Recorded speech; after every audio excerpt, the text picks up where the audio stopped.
We are rarely conscious of the constant interchange taking place on the vital level of our being.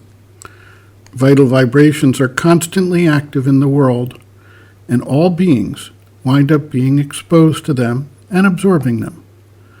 Those who live in more isolated locations tend to have less direct and intense exposure, simply because many of these vital forces are weak or tend to disperse over time and distance or lose their intensity.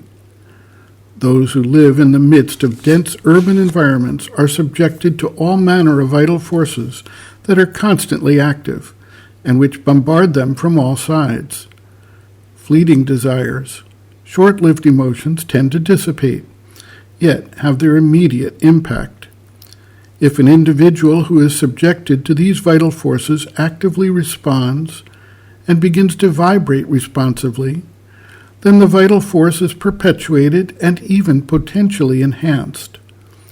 If an individual is aware and is able to tamp down on the action of that force, then its vibratory pattern is muted, and eventually it subsides. We can understand the action of vital forces on living beings when we look at the principle of the sitar. This musical instrument has master strings and sympathetic strings, which vibrate when the master string is played. Strong action of the master string can therefore set the sympathetic strings fully into motion, while light action of the master string has a very transitory effect on the sympathetic strings. The salient features of vital forces, then, are the intensity, the proximity, the focus, and the receptivity status of those who feel that vibration. An extremely strong force, focused and directed, can impact individuals who even live in isolation, while a weak force may tend to be counteracted, modified, or is dispersed amidst the myriad of vital forces always being received and transmitted by all living beings.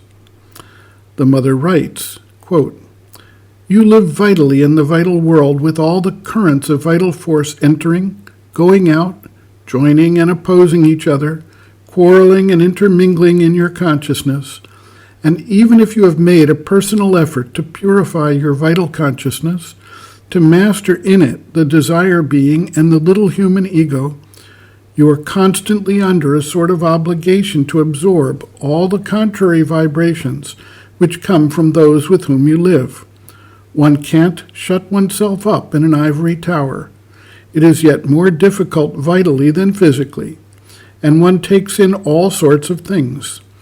And unless one is constantly wide awake, constantly on one's guard, and has a quite an efficient control over all that enters, so as not to admit in one's consciousness unwanted elements, one catches the constant contagion of all desires, all the lower movements, all the small obscure reactions, all the unwanted vibrations which come to us from those around us." End quote. Reference, Sri Aurobindo and the Mother, The Hidden Forces of Life, Chapter 8, Life, A Mass of Vibrations, pages 184 to 185.